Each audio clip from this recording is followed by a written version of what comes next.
Hello, all. This is Dr. Dave Masnak talking to you about reciprocity.com. The E is written with a 3. And in this particular video, I want to talk about whether doing a PhD is useless and whether you actually gain valuable skills during your PhD. So, if you don't know, I'm a professor of innovation strategy and entrepreneurship, and I created this whole reciprocity project to give back to as many people as I possibly can because there are so many people that helped me out with graduate school. I just want to give back as much as I possibly can. And you know what I just did? I recorded this entire video and I was going to upload it, and then it was on mute. I was like, oh my God, I have to do this all over again. But that's okay. I want to. This is fun.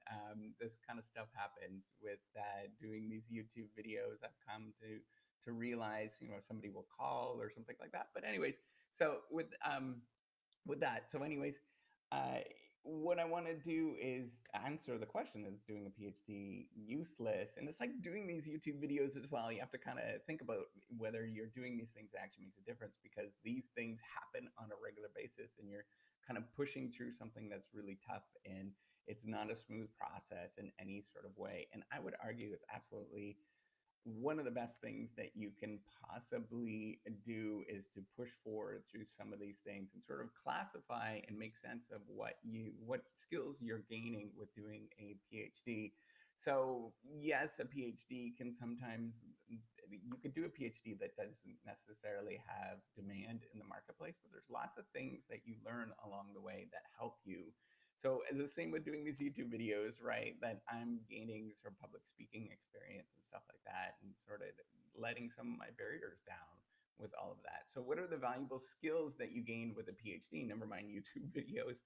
The first thing is the research skills that you gain, and this is the ability to break down a problem into sort of systematic things and realize that there is many different parts to a problem. And one thing that's a lot of people don't realize is that research is about breaking things down into very simple tasks and then understanding what things to do going forward. And this is the second thing that I think is important: is you gain a lot of patience. What I've realized and what I've seen a lot of people that don't have any sort of research experience doing a master's degree or a PhD or whatever it is, graduate school experience, is they don't have the same sort of patience with developing something going forward, and they sort of want to get things done very quickly. But a lot of times when you're doing a PhD or you're in graduate school, you just things take a long time, and you just kind of get used to that. You see this sort of tension between people wanting to get things done and being patient to get things done. And a third thing that's important that you do deal with is uncertainty, and dealing with all of the stuff and not having the right answer and not knowing whether your answer is right in any sort of way, right? So there's ways that you could sort of double check, but at the same time, it's hard to double check because you're the one that's doing the analysis, or maybe it's a graduate student that's doing the analysis, and it's hard to double check all that kind of stuff. So you end up dealing with uncertainty and just moving forward, which is actually a valuable skill in innovation or entrepreneurship. Is one of the most important things that we do know that entrepreneurs do is deal with uncertainty going forward, and they can work things through. And just that's the key thing with being an entrepreneur, is you deal with uncertainty. So if you do well in graduate school, it's likely that you will be okay in an environment where you're an entrepreneur, for example, or an innovator. It just kind of goes hand in hand. You realize what this is about. And the fourth thing that you do gain is the ability to become an expert, or understanding that you are an expert after you study something for a year. You studied anything for a year, you've become an expert in that particular field going forward, right? So that's an important thing to think about. And another thing that you're going to learn is the ability to be the ability to call people up and ask people and just kind of ask them questions and stuff. So you're going to gain a little bit of legitimacy from that, from your graduate work, but then as well as be okay with calling people up and just asking them questions and sort of investigating things. That comes hand in hand when you do that.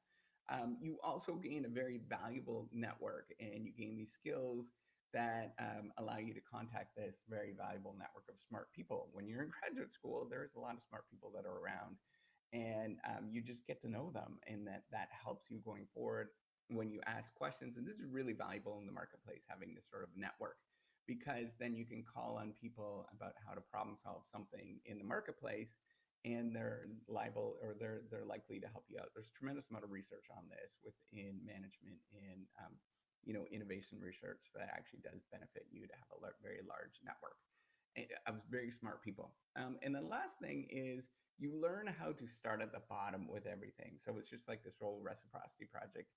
It's a mess, right? I'm doing these videos. It's very simple, and I'm trying to do a blog. You could take a look at the blog, but it's a work in progress, and you kind of get used to starting at the starting at the bottom of something, and you just realize in 10 years it'll be something. But right now, it's not really nothing, or it's not really much, right? And so you just kind of get used to that sort of idea going forward, that you can start at the bottom of anything and just move forward, right? That so I'm not saying that every single PhD is going to be valuable in the marketplace, because it's more of not that you're not gaining these skills. It's whether A, you're learning how to apply these skills, but then B, whether the market is actually perceiving that PhD to sort of have value in the marketplace. And that really depends on the kind of PhD that you do, right? So some PhDs have a lot of market value or perception of what people want, and some don't. And so it's up to you to do due diligence in which one is actually going to gain you market value in the marketplace, right? So there's lots of different resources where you can find those, just all sorts of stuff on the internet, for example, YouTube videos, whatever it is, and you can sort of find which ones have value in the marketplace. But it's what I want to sort of point out is that doing a PhD is not useless in any sort of way.